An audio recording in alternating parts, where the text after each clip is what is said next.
I'm Yaz. Thank you. So have you been watching much? Civil War! Yeah. Yeah, Civil War. That's the most recent film I've watched. I watched that and Training Day. Those are the two most recent films that I watched.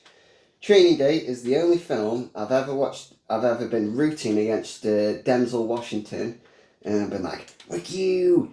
And then Civil War is about war journalism. So it's like you've seen Civil War, haven't you? Yeah, I saw it. I think I saw it. It must have been when it first come out on. Is it on Prime or something? Yeah, it's on Prime. Yeah, because it was before Christmas. I watched it. That's why I didn't click when you were telling me about it, and why I thought you were watching a documentary, and then you were like, "No, it's a film," and then it clicked in my head that it's the one with Mary Jane out of from Spider-Man. Spider-Man. Yeah. What's her actual? I only know that was Mary Jane. Forgot the bloody iPad here and all, so never mind. Oh yes, an uneducated podcast. Let's go. But yeah, the fucking plot line is dead weird. Like it's like what? So the whole point of press, isn't it? Like the who are the people that help people? Red Cross. So it's like they've got immunity, aren't they, in whatever country they are. Yeah, like a press pass, and they wear the like bulletproof vests with press on the back and stuff. Yeah, and they've got big blue helmets that say press and stuff on. Yeah. Yeah, it's but like, have you got immunity really? If it's like, when is a war legal really? Well, the thing is, in reality, in a lot of the wars now, they take journalists as hostage and stuff, don't they? So obviously that didn't happen in the film, but they do take journalists hostage sometimes. It's not like, oh yeah, have a free pass. They might promise you that and then turn against you and kidnap you. So yeah. But like in the film, it starts off with there's like, it's like isn't it like the main government versus the WF, I think it's called, which is like the rebellion or something, and then they're rebelling against the main law of the world, or not the world, of America, and then so the whole country's in a civil war, isn't it? And then it starts off with there's a big riot outside, isn't there? And they're going at the police officers and they're fucking hitting them with the batons. And that girl gets hit in the face, and then it all kicks off and everything. And then you just see that person run in with a bloody flag, like bloody waving flag, and boom! The whole thing just goes, and then everything the body parts blown up, and then the woman stops what she's doing and then taking the pictures. Now that's sort of like separation from what you're seeing. You must carry some of the trauma, seeing how much it's real, like how it's in front of you, and how you could have maybe done something about it. Do you know what I mean? But like, so Mary Jane, she saves that girl, doesn't she? Yeah, the younger girl. Yeah. And then protege. The prodigy. Yeah. And then she ends up going on the big. So it's him, and it's what's the main guy? The Mexican guy. I forgot his name. He's probably not Mexican. I think he is. I don't know. I know you're on about. Yeah, and then there's the old black man, isn't there? And then there's that young white girl, isn't there? That's with him, and it's just them in the car, and they're on the way, aren't they? And then loads of things mess up. So I'm trying to remember how it goes. Like when they're stuck behind all them abandoned cars and shit. Yeah, and they've all just been left in the open, so they're having to drive the way around, and. What sort of stuff do they see? Because like they're just taking pictures of like broken helicopters, and then they go to like refugee camps.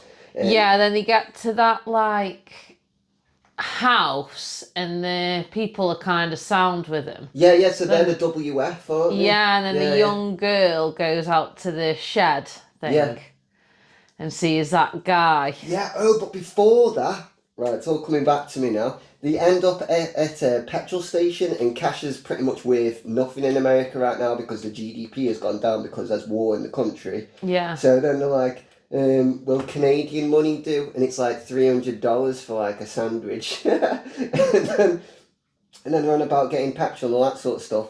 And then they take him, the woman, the girl, she goes at the side, doesn't she? Because she says she thought she saw something, and that guy follows her, like one of the guys who's got the gun. And then the two looters are there, and then they're like, oh, we don't know what to do with them yet. So then they're just like, there's two looters, all strung up, beaten up, and all that sort of stuff. And then Mary Jane just walks over and then says, can you take a picture with him? And then he's just dead blasé about it. It's like, oh yeah, do you want me to just go here? And then he goes, oh, I'll shoot him if you tell me to. What do you want me to do? And then she's like, doesn't know what saying. She can't say she doesn't even take a photo or anything. And then the Mary Jane woman, she takes a picture. And then she's like, shoot by at the girl, isn't she? Yeah. Then they're going up, then they're like, then they go further, and then they see like fire, and like was it like bombs and that in the distance, and then the Mexican guy's like, oh, let's go over, and then they're like, well, if they're still doing it at daytime, let's go over. That's what Mary Jane is, and it just seems dead blasé. And then in the meantime, I think she goes to sleep and she has flashbacks. Yeah. And it's in Africa and places like that, and they're getting like a gay man or something like that, and they're just putting him in the middle of the street. They put a tyre on him and then set him on fire and stuff like that. And it's crazy that things like that actually still happen, you know what I mean? Like, I know this is meant to be fictional, but the whole, like, how it's, like, all that sort of stuff does happen across the world, you know what I mean? So it's like, whoa, like, it's sort of like maddening. You would get trauma off it, you would, wouldn't you? But the Mary Jane was just dead like, just straight-faced about the whole thing. Yeah, I could never be that committed to a job. With your life on the line. Yeah. And at the end as well, after we'll get to that. So then what's the next bit then? So then they go to where the war's happening, and then they see the WF. I think it's the WF. I think it is fighting against the main military. So the main military force. And then they're fucking shooting each other. The fucking guy gets shot, falls over. He's got blood all over. The Chinese guy, he's got blood all over him, and he's trying to bring his like black friend back to life and that. And then the girl is taking all these pictures. She's got the blue press hat. She's got the body armor and all that sort of stuff. And then they end up going to the top. And then there's the army guy on the floor, and he's like, and then he just goes bam and just shoots him in the face. But it's so like weird. It's like, because the WF, it's not just normal military that's rising up, it's not just split, it's also civilians that are like rising up into it. So with the civilians like rising up, they're just wearing normal clothes, and it just looks so like so post-apocalyptic, it's like unreal, but they've all got like Kalashnikovs and all that sort of stuff, and like proper guns and what have you. And it's dead weird, but that sort of stuff does happen like in other countries, like Ukraine for example. Like, it's just not like some of the Ukrainians are just normal civilians, just wearing the normal clothes with fucking guns and just shooting each other. And you can see that whole thing online, can't you? So it's madness. But then they take the army people out when in the car park, take them at the back, and then the girl's watching them, and then they've all got bags on their heads, and they just go and just fucking shoot them all down. They're all dead, and then they're all just like, the Mexican guy's just chatting to the other guy, and it's just like as if none of this shit's happening. You know what I mean? Because they're that used to it. Yeah. They're just that used to it. And then that's when they end up with the army people. So do you remember what happened? So they're on the way, and then there's the Chinese reporters, the Chinese immigrants reporters, aren't they? And then the guy jumps in the car, so they're both driving next to each other, and he jumps into his car, and then the girl jumps into their car. They go dead far ahead, and then you lead it from there, yes. I can't fully remember, but I know which scene you're on about, when they're literally driving, aren't they? Yeah. And they're just having a laugh about it, like swapping cars. Yeah. Because does he smoke loads of fags as well, the boy? The Mexican guy does. He smokes loads. He's like in nearly every scene. He's smoking a cigarette. I just remember him getting to I just remember the ending really pissing me off. Do you remember the army bit though? Where they're saying, "Are you American?" Like, what kind of? Don't you remember that bit? No. That's like the most memorable. What happens? Because I probably will if you remind me. So the other Chinese reporter, It's got the girl in the back of the car, and then they just drive ahead. Yeah. And then they're like, and then they catch up to him. Did he start worrying about her a bit? Yeah. They're like, why have they driven off so far like this? Yeah. Like, and then so they drive off to him. And then the car's abandoned, and then in the distance they see like a big truck that's like got all the bodies of just like immigrants and stuff like that, all put into this pit, and there's like hundreds and hundreds of just immigrants, just all in this pit. And then it's the guy out of Breaking Bad, the ginger one who shot the kid. Do you remember him on about? He's also in. Trying to remember what it's called now.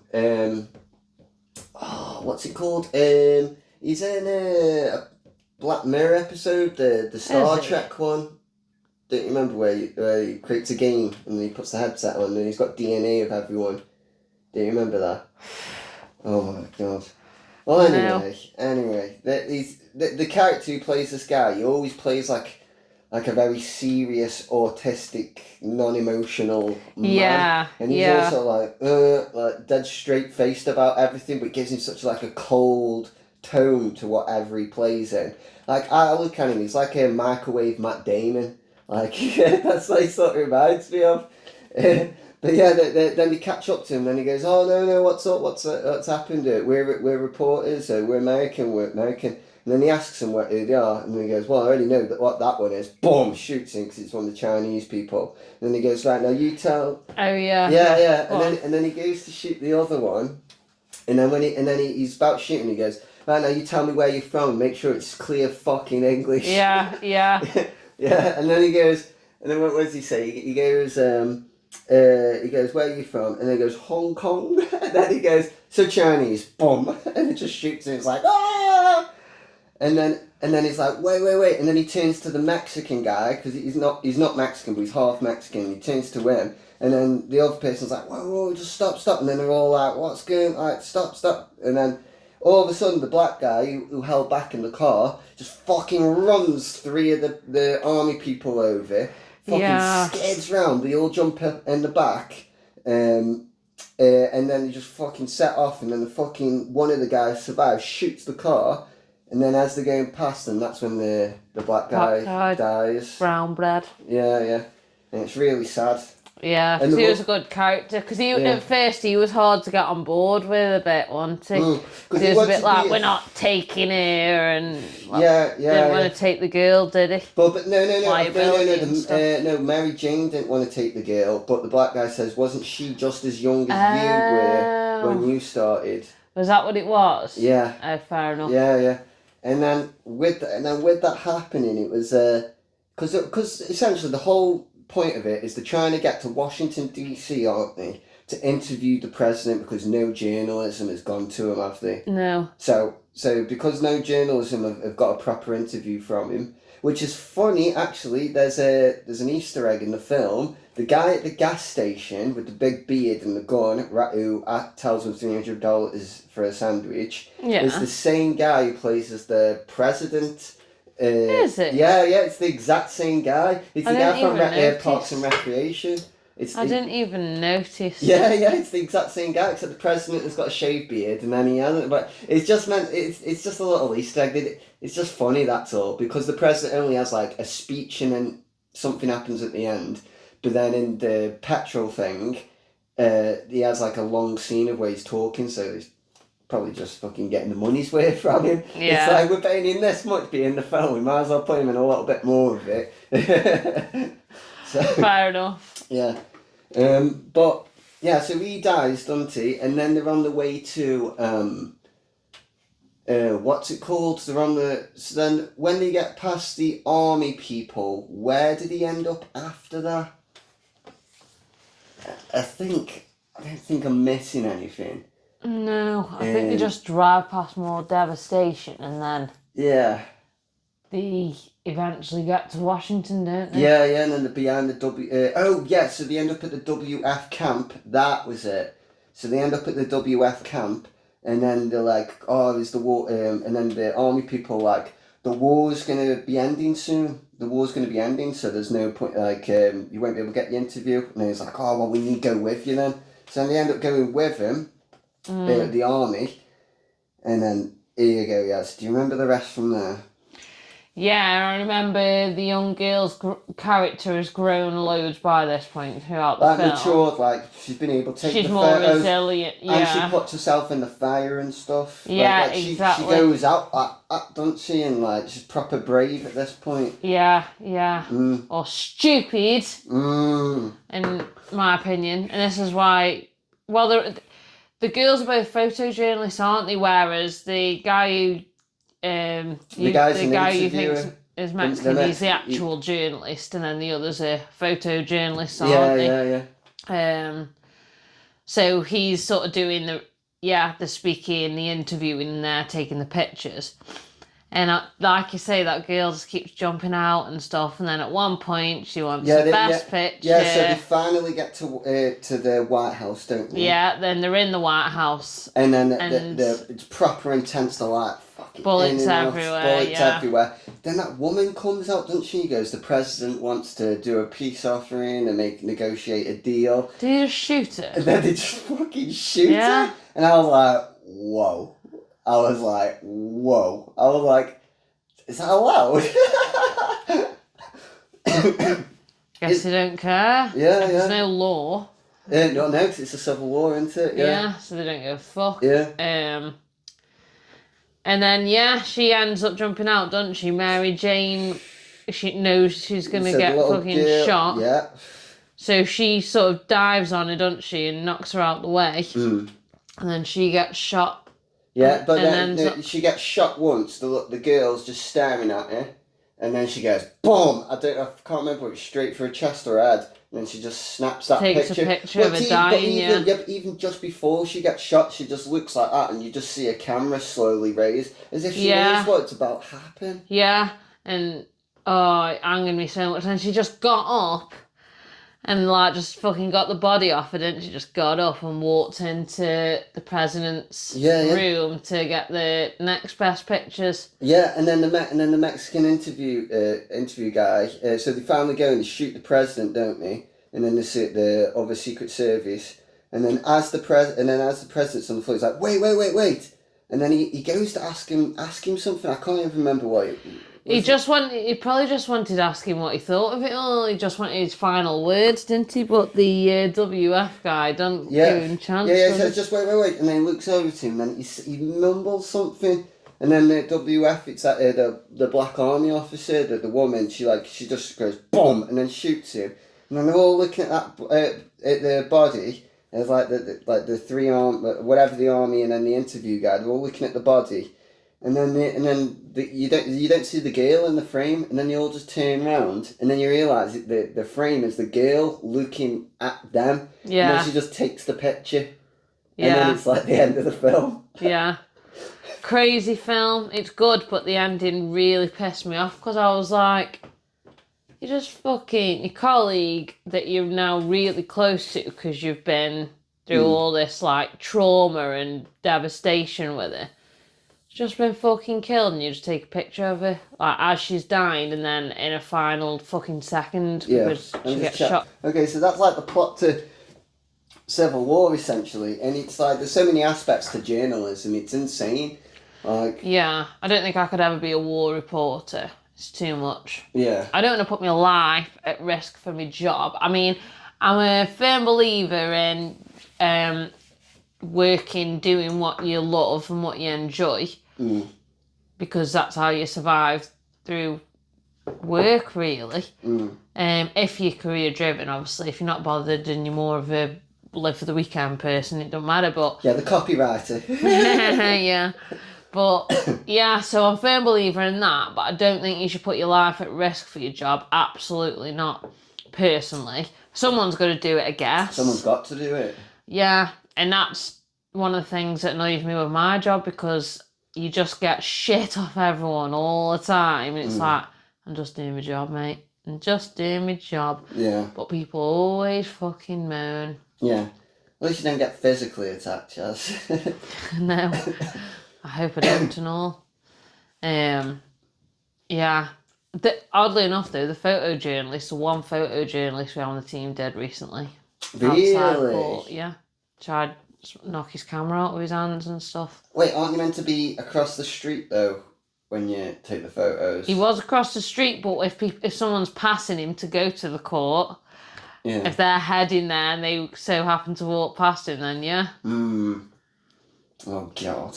Well, so what did they do? Just slap the camera out the hands? Or? Tried to, yeah, but he got a good grip on it and then he just reported it, whatever.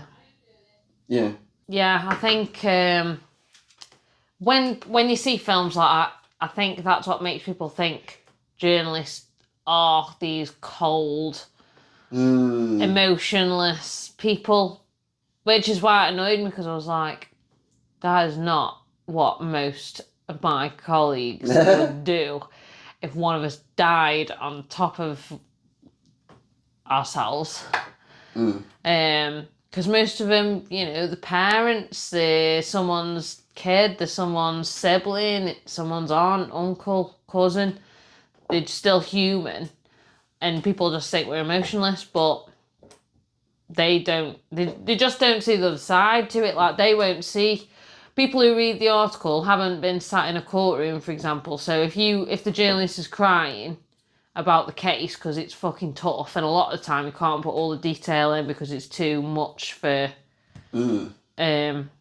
Yeah, it's just. How do you describe rapes and stuff like that though? You never mention the victim unless he gave written consent to waive the right to anonymity. But what details? Unless they raped and murdered. But what details can you actually say about the rape in an article, or where it happened, when it happened, whether it was rape, whether it was sexual assault. Oh, so the levels of it rather than the actual detail itself. Oh, okay. Yeah, because, for example, if it was incest, you couldn't use the word incest because you're naming the person who's done it. You'd then know that it happened to one of their relatives.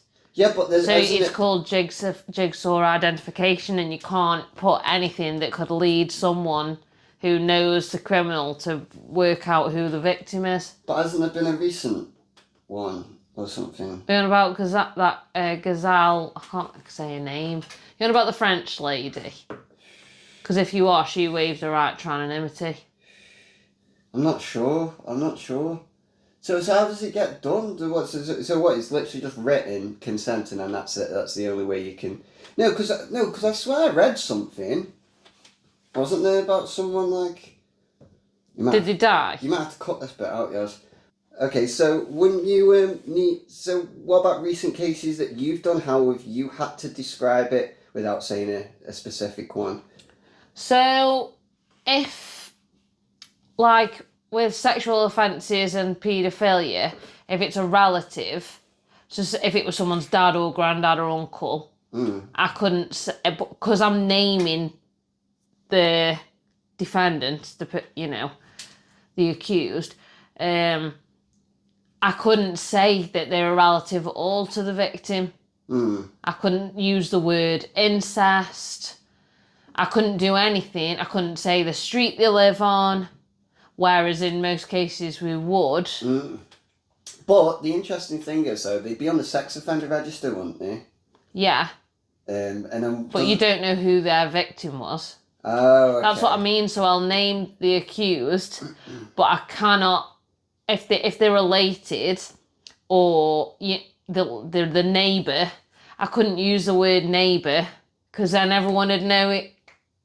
They'd work out who the victim was, and you can't do that because that's their right and they have lifelong anonymity. So unless they're raped and murdered, because they're dead, you can name the victim. Oh, okay. But if they're raped and obviously not dead, then they're entitled to stay anonymous for the whole of their lives. And if you accidentally write something that people could work out who they were, then you're going to get sued at the end of the day, and you'd probably have a rough time sleeping because you feel guilty for doing that. Yeah. Bloody hell. It's a bit of a balance, a bit of a... You have to know loads of laws. That's why it really pisses me off when people say, oh, the journalists just make things up. Or you don't have the right to say all that. It's lies. It's like, yeah, and it's like, Come and sit in the courtroom then. Instead of tapping away on your keyboard, sit in a Because anyone can courtroom. go in the court, can't they? They just can't record into For criminal, yeah. Yeah. Yeah, it's public gallery. You should see the amount of people who come into some right shavs. What? We're just like people that don't know the person. Just No, come they in. do. That's the thing. Oh, okay. So normally it's the criminals, family and friends, and they all come in, chavs, fucking big bun on the head, looking a mess, stinking of weed, and then they just, yeah. Sometimes they get told off as well. The judge will say, quiet, because the phones will go off. Have you ever been in a court thing and then someone's actually got in trouble while you've been there? I've been sat outside the courtroom waiting for a sentencing to start, and security has legged it up the stairs and ran into a room. Oh God! But I wasn't there to see what had gone on in that room, and it's the only time I saw it. And I get on with security quite well because I see them quite often. Yeah.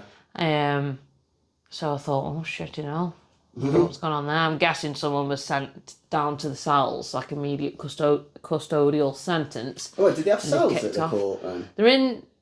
So inside court, the criminals, whether they've come in because they're on bail and they've been sat outside, because a lot of time I can be sat next to the criminals, I can be sat next to paedophiles, and I don't know until I go into that room and they go in with me. Because basically, you sat outside the courtroom and the clerk will come out and they'll go, calling on the matter of blah, blah, blah. And then anyone who's concerned with that goes into the courtroom. Yeah. And I've already got a list of which people I'm going to be covering the sentencings. So sometimes they'll be on bail. So they'll just be sat outside with me and they'll just walk in.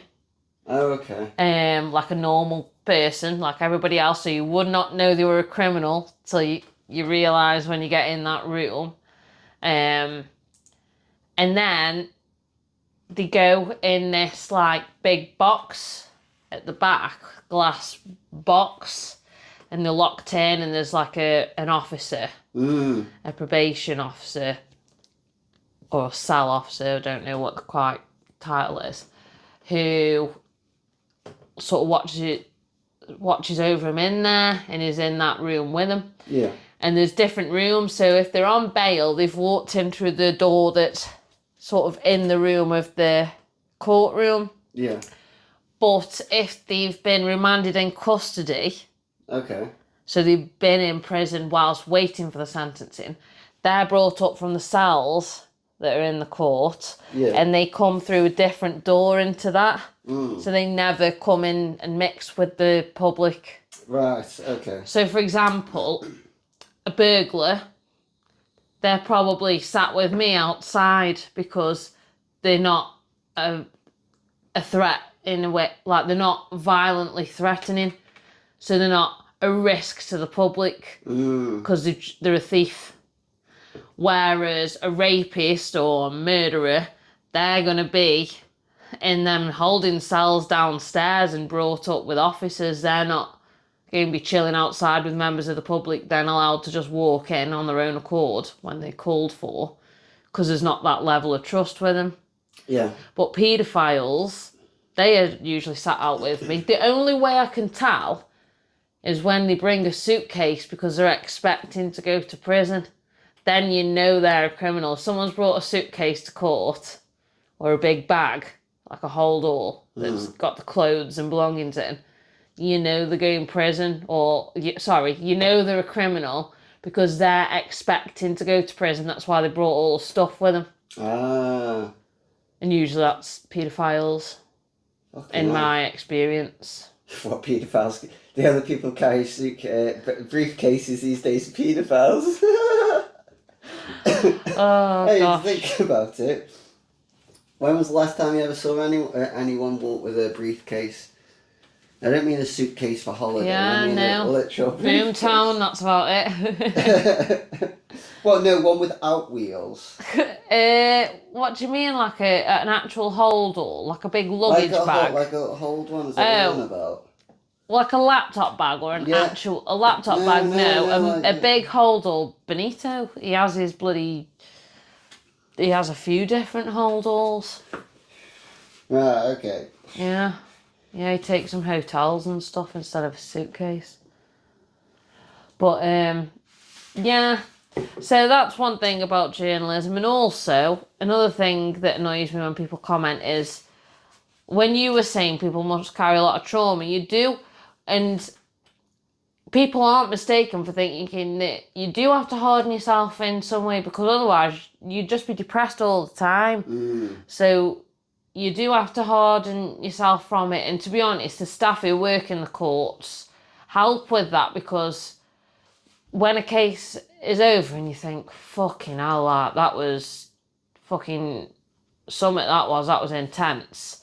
And sometimes I'm angry, I'm sat there angry because paedophiles usually, again, because the prisons are so full. I think I've mentioned this on a podcast before.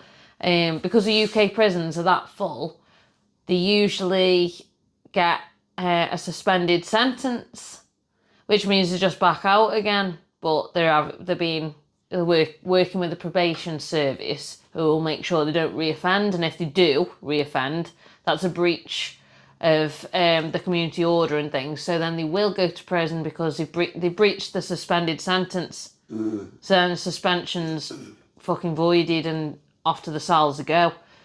But you're angry because you're like, have I just heard this of what this person's done? Well, that's not necessarily what they've done, but the sick things they look at and what they download into the phones, or things they've said, or when they've been thinking that they're grooming a kid but it's actually a police officer, that sort of thing. And I get angry, but there's nothing I can do. And because I'm a journalist and I have to report fairly, I can't put how angry I am or how sickened I am. And I've just got to say facts of what happened in that courtroom. That's it. That's my job. My feelings don't matter, and that's what annoys me. So I can't put my feelings into my work because I'm not allowed. And then people act like I don't have feelings, so they're just fucking horrible. And like, people say all this stuff about journalists, but I think to myself, I bet some journalists turn out that way because they're sick of all the shit they get from people. I bet they're like, you know what, people treat me like shit, so fuck them all, I'll do what I want. I'm not like that because, you know, I carry burdens on my shoulders and I feel responsible for things, and that's why I'm always accurate, I'm always fair, and I'm never biased. If I do a review, I make it clear. But even then I get ripped the shit out of because everyone says it. Oh, I bet she can't even spell journalism. She looks like she's just finished school, clearly hasn't got a degree, doesn't know what she's on about. And it's like, excuse me, you do know I trained for like 10 years and I need to know so much of the law to do this job. Yeah. It's fucking hard. So all that shit just annoys me, really, and that's a side that people don't think about. They say that, like, journalists don't treat people like human beings, but people don't treat journalists like human beings, so it's just one of them. And so they shouldn't treat journalists like human beings, they should just not treat them like anything. Just like a normal, I just think they should treat them like normal, like you treat any other job. Like we mentioned earlier when we weren't recording, someone who works in customer service, in my opinion, if I get bad service at Mackey's, I'm not going to go into Lidl and think the same as at my local Lidl. I have this brilliant woman who gives the best customer service ever.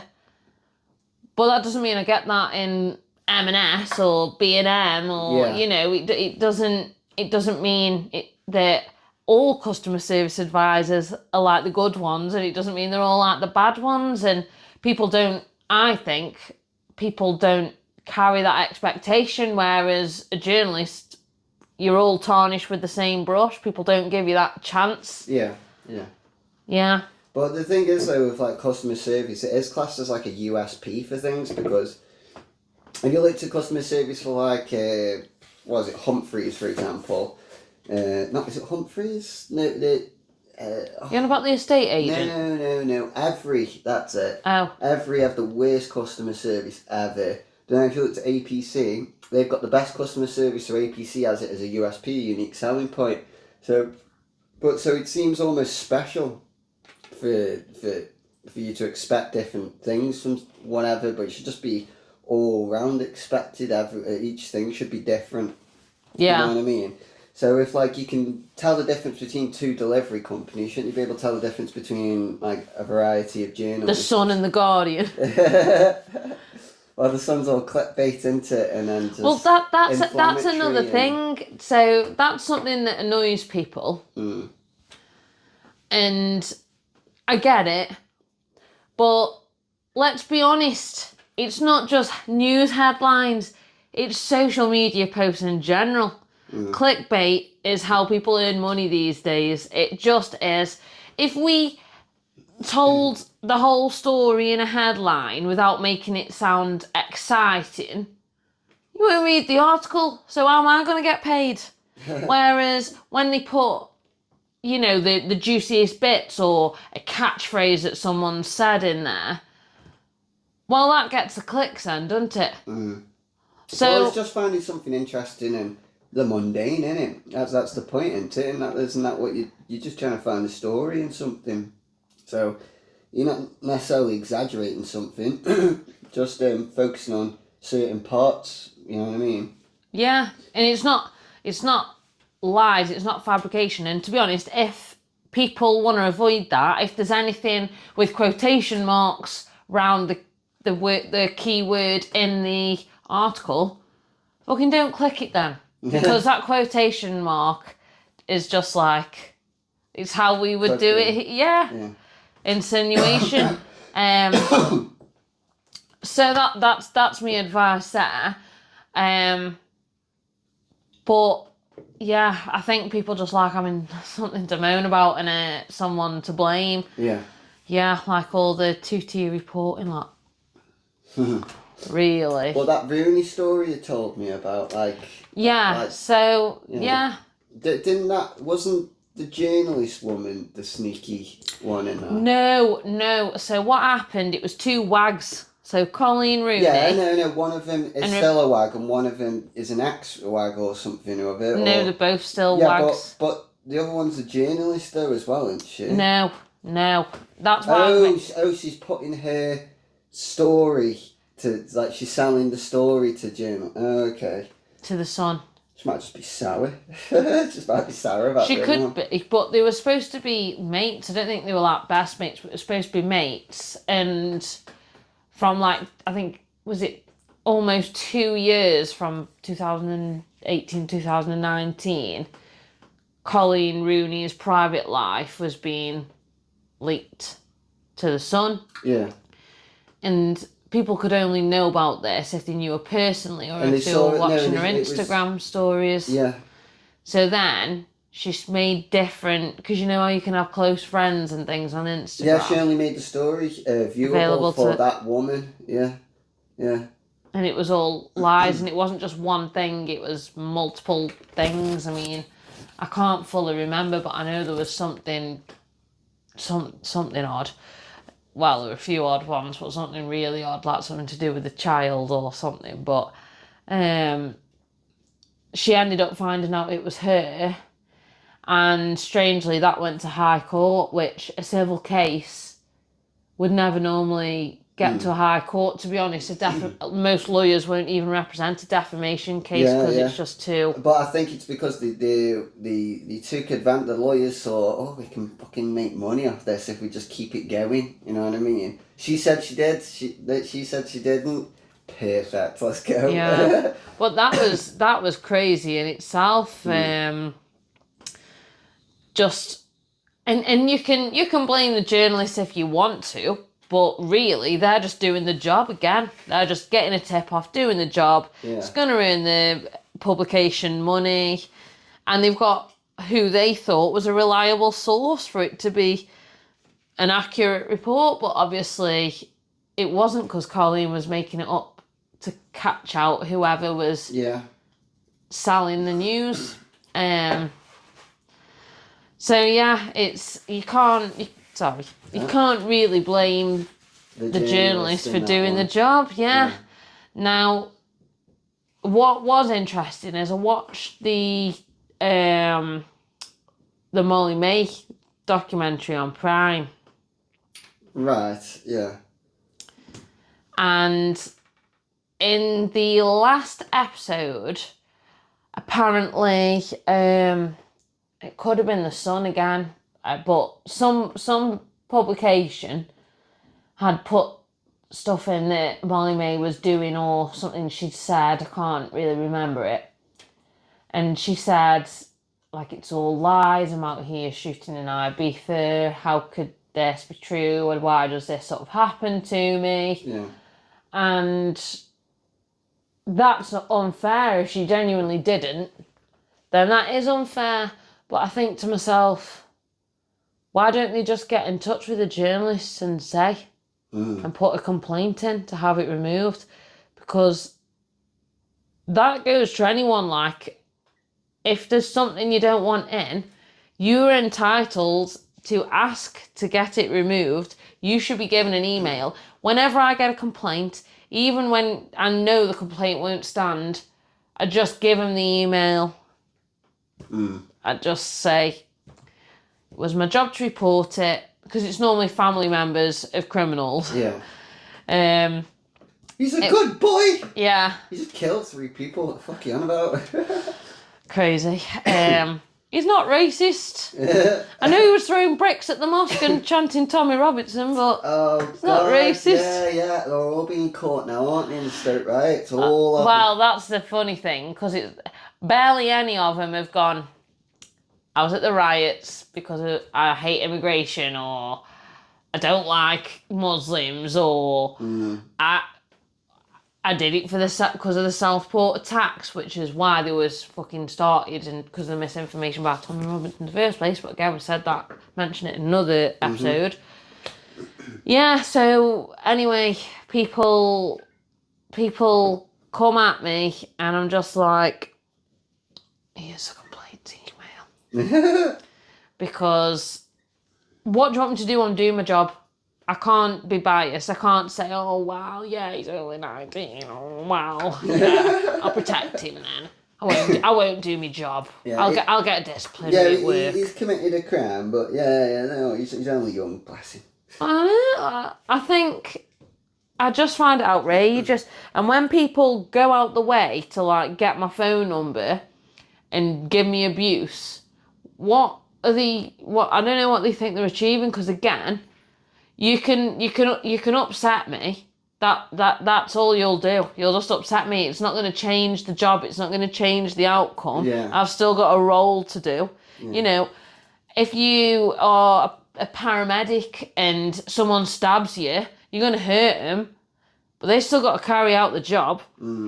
It doesn't change. For some reason, we're treated like subhuman because of the job we do, and it's like, if it wasn't for us, what would you do? You wouldn't know about the fucking wars in Ukraine. You can say social media, but loads of misinformation goes out on social media. Like we've just mentioned how the riots started because of the misinformation about the fucking Southport attacker. But anyway, I just feel like we're a bit of, what's it called?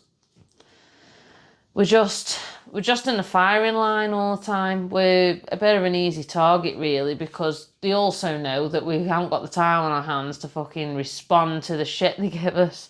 We're just going to be like, okay. Okay. Don't see him messaging the victims being like, you know what I mean? That's what I mean. Yeah, you know, like, at the end of the day, don't shoot the messenger. That's all I am. Yeah. Yeah. Well, it's a sticky one still. It is. It is a sticky one. And like I say, when I trained for the job, in my head, I just thought, I'm going to report on musicians. I'm going to do music, I'm going to cover festivals, maybe I'll get into travel journalism, all these fun, different routes. But the reality is, it's a dying industry because we don't really sell many newspapers and things anymore. Local journalism's at risk, and then people just make them feel like shit, and so it makes people not want to do that job. And it's just harder when you've got people pretending to be journalists, again, like Tommy Robinson, who, you know, causes massive issues because he chats shit, complete bullshit, with no facts to back up what he says, just fans. And then it just makes our job harder, really. It really does. And like, I didn't expect to cover court cases and inquests, which are the worst thing ever. I never saw myself doing anything like that. I always thought it'd be a light-hearted, fun news, because that's the type of person I am. But no, that you've got a job to do. You're ready to ask you to do something, you get it done. Yeah. Same with your job. You know, say you hated Christmas, doesn't mean you can get away with not making any Christmas marketing things, does it?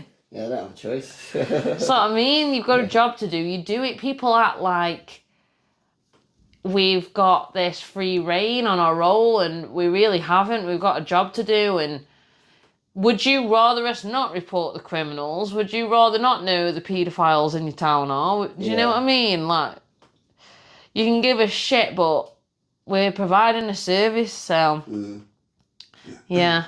And that's all I got to say about that for now, really. No, fair enough. Can you give us an example of the most horrific one that you've done recently?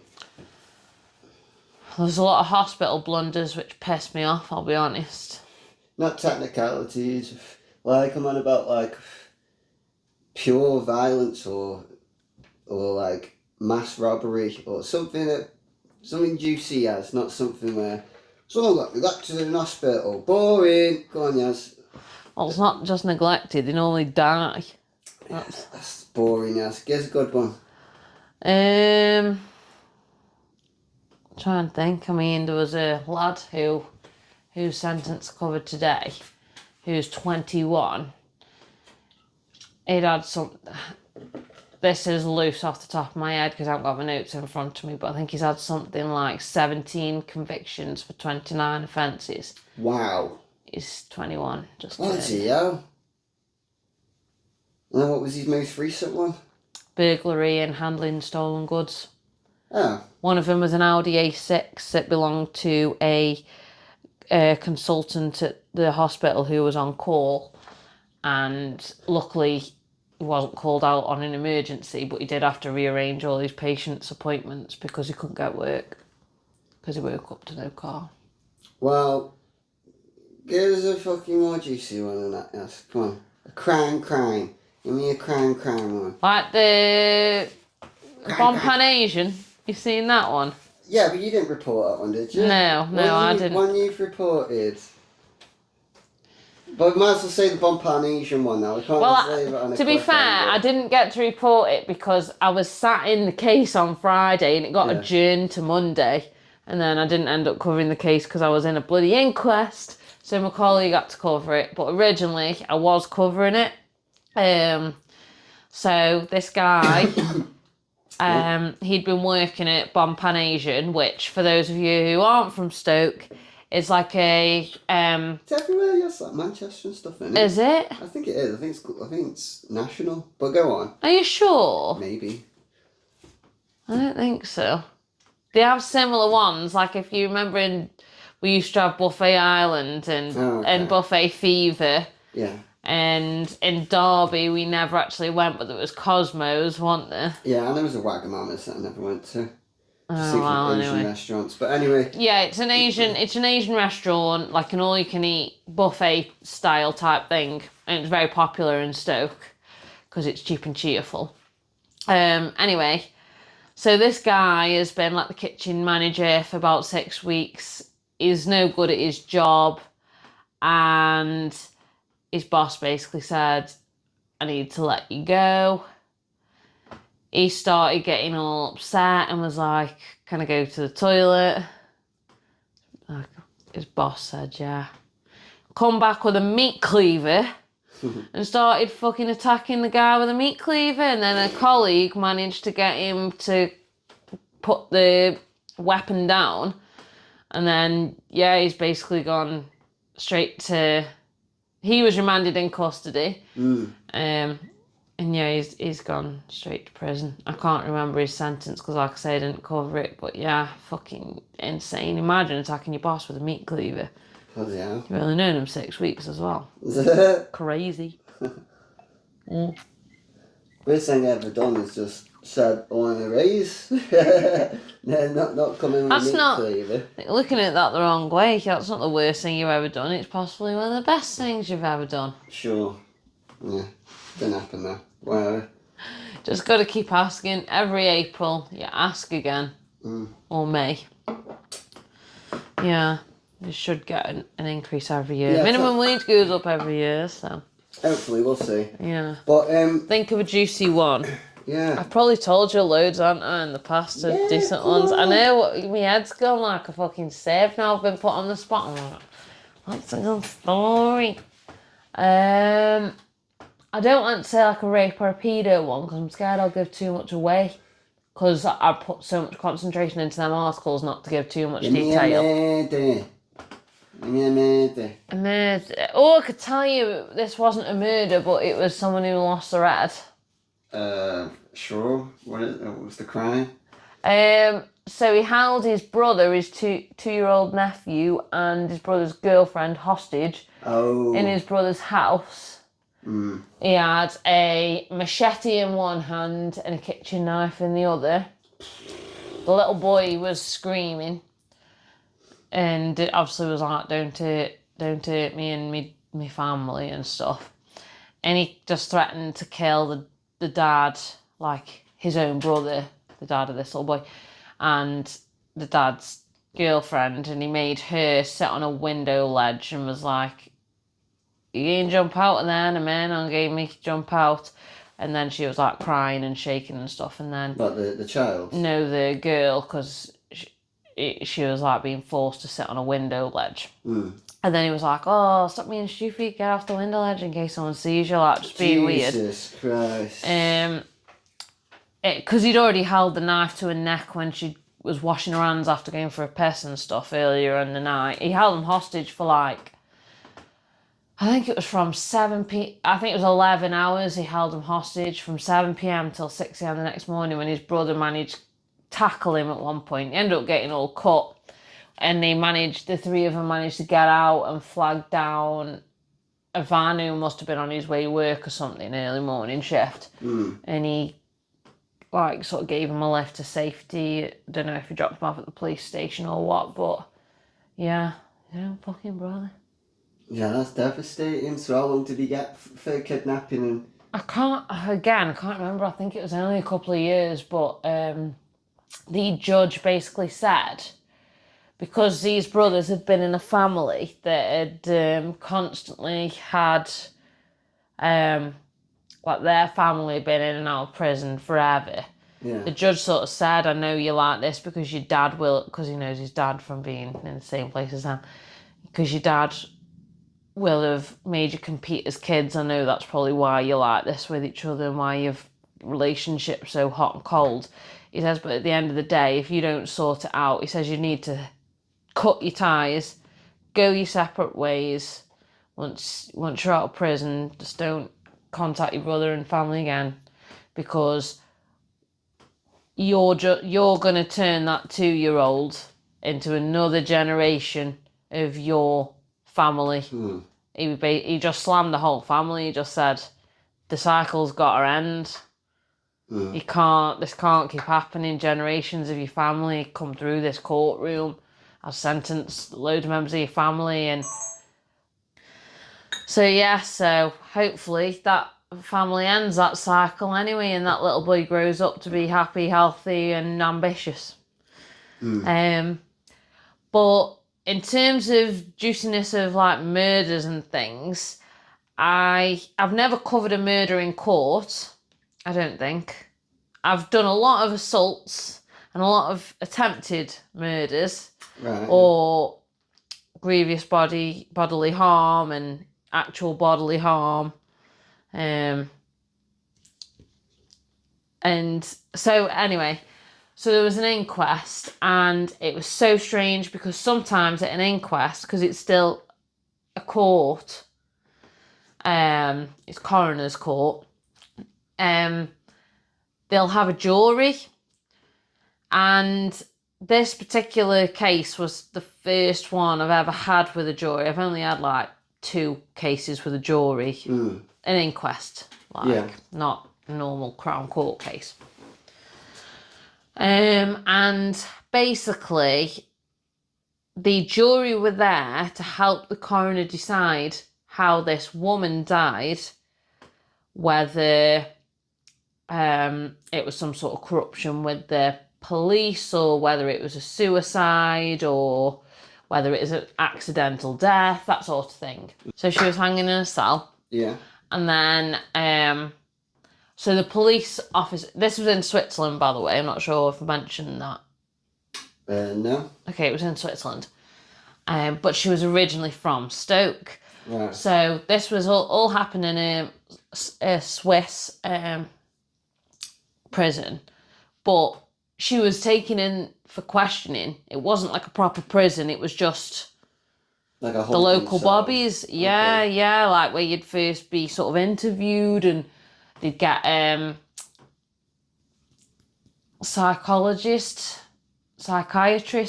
whatever the name is, to see if you are insane or if you're sane and you're just a terrible person. And so they needed to decide, I guess, whether it was corrupt or whether she'd killed herself. So this police guard was on trial as a witness, because he was sort of in charge of her, and he left her for 20 minutes, I think it was, unsupervised. She was locked in a cell. But she... And there's... the thing is, in UK cells, we have windows on them so we can see them. Yeah. In Switzerland, they have more privacy rights, so they don't have windows on the cells. So no one saw what she was doing because there was no windows like there are in UK cells. Wouldn't know that if it wasn't for this job. It's just something you'd never hear, is it? But so what had happened, the reason she was in this cell, was she had been in a relationship with a man for years. Yeah. Had a son with him, married. Then they were going through a divorce, and he wanted full custody of the little boy. And the mum, obviously, she wanted full custody of the little boy, and her argument was, because she was an English teacher, her argument was, I work less than you, so I can give him more attention, because in Switzerland as well, kids don't start school till 7, whereas if 4 in the UK. I don't know. So this man would have had to put his child in like babysitting throughout the day because he's working. Yeah. So that was this woman's argument. But they went to court, and it was custody of the little boy. And it seemed to be swinging in the man's favour because this woman had on and off mental health issues. And he made her out to be crazy in court, supposedly, allegedly. So she had the little boy in her flat, and she rang her mum, panicking, saying he's blue, I don't know what to do, I think he's dead. And her mum's going, just calm down, what's going on? And she was saying, oh, he's been like this for over 24 hours. And then she showed her mum him on the phone, he was covered in blood. And then she rang a friend and said he's blue again, and this friend ended up coming round. At this point, she'd been screaming, so all the neighbours in this flat were all out and she wouldn't let anybody in. Police had been called, and it turns out she'd slashed a little boy's wrists and throat, 2 years old he was. Fuck. Smothered him with a pillow to make sure he was dead. Then tried to slash her own throat. Oh, if I can't have him, no one can. And failed. So she was also covered in blood, which is what the mum had seen. Fucking blood everywhere. So she was arrested, and then she successfully managed to kill herself. But it was like, a jury was brought in to decide if she had killed herself or if the officers had gone, she's sick in the head. Like a child murderer, yeah. Yeah, that was tough. Well, from the sounds of it, if she tried to kill herself once, she's probably going to try again. Well, that was another argument, what the parents were saying. Oh, it's so hard because you're like sat next to her parents. This is what I mean. People don't realise it's fucking hard. Why did it come to Stoke though? Is it just because she's from here, and Switzerland were like, we don't want to be biased because she's from your area. We think it's this, but you take it on. We'll send the guy who was there as a witness for you, so you can ask him your questions, and you deal with it because we don't feel comfortable deciding in our country. Yeah. We don't feel comfortable. Oh, that's Russian, am I? Ignore. But yeah, it was that brutal that within the first hour, one of the jurors had refused to continue and she had to leave. She refused to be a juror, which is why they always have 12, really. Yeah. Okay, now, so what was the verdict at the end then? What was agreed? Suicide. It was suicide, yeah. She'd already tried kill herself before, hadn't she, like I said? But yeah, that was one of the toughest I've ever had to do. And the little old lady and old man who were the parent, like grandparents and stuff, they who were sat next to, obviously they're crying. They've lost their only daughter and they've lost their only grandson, so they've got no family now. And it's not their fault. And she reminded me of my nana on my dad's side, who I haven't seen for years, just a little frail old Asian lady. Just crying, yeah. And yeah, it's fucking horrible. That's what I mean. And, you know, I put my arm around her and supported her, and just, I'm always honest with them. And I always try and speak to the families after, even though I really don't want to, because it's hard. And I always pass on my condolences and ask if there's anything they'd like to tell me about the son, daughter, whoever, because I'd rather write it in tribute, not about how they died. And I always say that. I always ask them if they want to give a photo rather than a photo of the place they died. Yeah. I always try and give people that opportunity. And some people take it and some people don't take it. But the fact of the matter is, if you talk to me, I can write a lovely tribute about how they loved to sing and dance, or they loved camping, and like I can give that personal touch, and I can make it how you want it. But if you don't talk to me, I can only report what's been said in that courtroom, and people don't realise that. I'm not being a heartless bastard. I fucking have so much sympathy. I try and speak to the family after. Most people wouldn't have the balls to do that. Most people aren't courageous enough to do that. They're just like, oh God. To give a full character. Yeah, and I hate it. Like, sometimes I feel sick to my stomach and I've got to go and approach this family who've lost someone they love. But at the end of the day, it's part of my job, and as much as I don't enjoy doing that, someone's got to do it. And it's only, in my opinion, it's only fair of me to give the families that opportunity. Yeah. I'm not trying to intrude. They can tell me fuck off. That's fine, I will. But I just want to give them that opportunity. And that's the difference. People think we push the door open and, you know, force people's hand. No, not at all. Like, it's optional. You don't have to. I've already got what I can report, what I'm there for. But as a human being, I want to give them the opportunity to make it about their life, the person who loved life, not death. So yeah.